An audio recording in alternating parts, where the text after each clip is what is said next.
सोचिए, आप एक ऐसी गार में फंस जाएं जहां से निकलने का कोई रास्ता ना हो। बाहर जाने का वाहिद रास्ता एक बड़ी चट्टान ने मुकम्मल तौर पर बंद कर दिया हो। आप चीखें, मदद के लिए पुकारें, लेकिन आपकी आवाज सुनने वाला कोई ना हो। 3 आदमियों के साथ भी बिल्कुल यही हुआ। मौत उनके सामने थी और गार का रास्ता बंद था। लेकिन फिर इन तीनों ने एक ऐसा फैसला किया जिसने उनकी तकदीर बदल दी। उन्होंने अल्लाह ताला को पुकारा, मगर अपनी किसी दौलत या ताकत के जरिए नहीं। उन्होंने अपनी 3 ऐसी नेकियां याद की जो उन्होंने सिर्फ अल्लाह की रजा के लिए की थीं। पहले शख्स ने अपने वालिदैन की खिदमत का जिक्र किया। दूसरे ने एक ऐसे गुनाह का जिक्र किया जिसे वो कर सकता था मगर अल्लाह के खौफ से रुक गया। और तीसरे ने ऐसी अमानतदारी दिखाई कि वो एक मजदूर की मामूली सी उजरत को बढ़ते बढ़ते बहुत बड़े माल में तब्दील होने के बावजूद उसका पूरा माल उसे वापस कर देता है। लेकिन असल सवाल ये है, क्या इन तीनों की दुआएं वाकई उस चट्टान को हटा सकेंगी? और अगर हाँ, तो आखिरी लम्हे में क्या हुआ?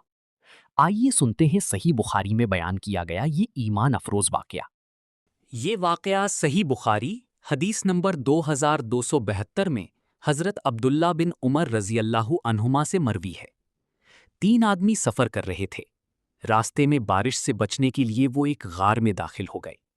अचानक पहाड़ से एक बड़ी चट्टान लुढ़क कर आई और गार के मुंह पर आ गिरी। अब गार का रास्ता मुकम्मल तौर पर बंद हो चुका था। तीनों ने महसूस किया कि अब उनके लिए बाहर निकलने का कोई रास्ता नहीं। उन्होंने आपस में कहा, अल्लाह ताला से अपने उन नेक आमाल के वसीले से दुआ करते हैं जो हमने सिर्फ अल्लाह की रजा के लिए किए थे। पहले शख्स ने अपने वालिदैन की खिदमत का वाकया बयान किया। वो रोजाना अपने बूढ़े वालिदैन को अपने बच्चों से पहले दूध पिलाया करता था। एक रात वो देर से घर पहुंचा तो उसके वालिदैन सो चुके थे। उसने उन्हें जगाना मुनासिब ना समझा, चुनाचे दूध का प्याला हाथ में लिए उनके जागने का इंतजार करता रहा। सुबह जब उसके वालिदैन बेदार हुए तो उसने उन्हें दूध पिलाया। फिर उसने अल्लाह ताला से दुआ की, ए अल्लाह, अगर मैंने ये काम सिर्फ तेरी रजा के लिए किया था तो हमारी इस मुसीबत को दूर फरमा। चट्टान कुछ हट गई, लेकिन अभी इतनी जगह नहीं बनी थी कि वो बाहर निकल सकें। दूसरे शख्स ने अपनी एक नेकी का जिक्र किया। उसे एक औरत से बहुत मोहब्बत थी और एक मौका पर वो गुनाह के बिल्कुल करीब पहुंच गया। लेकिन जब उसे अल्लाह ताला का खौफ याद आया तो उसने खुद को उस गुनाह से रोक लिया। उसने अल्लाह ताला से दुआ की, ए अल्लाह, अगर मैंने ये काम सिर्फ तेरी रजा के लिए छोड़ा था तो हमारी मुश्किल दूर फरमा। चट्टान मजीद हट गई, लेकिन अभी रास्ता मुकम्मल तौर पर नहीं खुला था।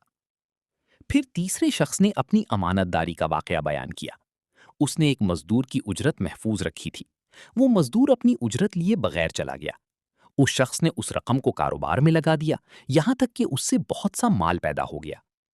काफी अरसे बाद वो मजदूर वापस आया और अपनी उजरत मांगी। उस शख्स ने कहा, ये सब ऊंट, गाय, भेड़ें और बाकी माल तुम्हारी इसी उजरत से हासिल हुआ है। मजदूर ने समझा कि शायद वो मजाक कर रहा है, लेकिन उस शख्स ने कहा, मैं तुम्हारे साथ मजाक नहीं कर रहा, ये सारा माल ले जाओ। वो मजदूर अपना सारा माल लेकर चला गया। फिर उस शख्स ने अल्लाह ताला से दुआ की, ए अल्लाह, अगर मैंने ये काम सिर्फ तेरी रजा के लिए किया था तो हमारी मुश्किल दूर फरमा। उसी वक्त चट्टान मुकम्मल तौर पर हट गई और 3 आदमी गार से बाहर निकल आए। ये वाकया हमें बताता है कि इंसान को अपनी नेकियों पर गुरूर नहीं करना चाहिए, बल्कि अल्लाह ताला से इखलास के साथ दुआ करनी चाहिए। वालिदैन की खिदमत, गुनाह से अल्लाह के खौफ की वजह से बचना और दूसरों की अमानत पूरी दयानतदारी से वापस करना, ये वो आमाल हैं जो अल्लाह ताला के यहाँ बहुत कद्र रखते हैं।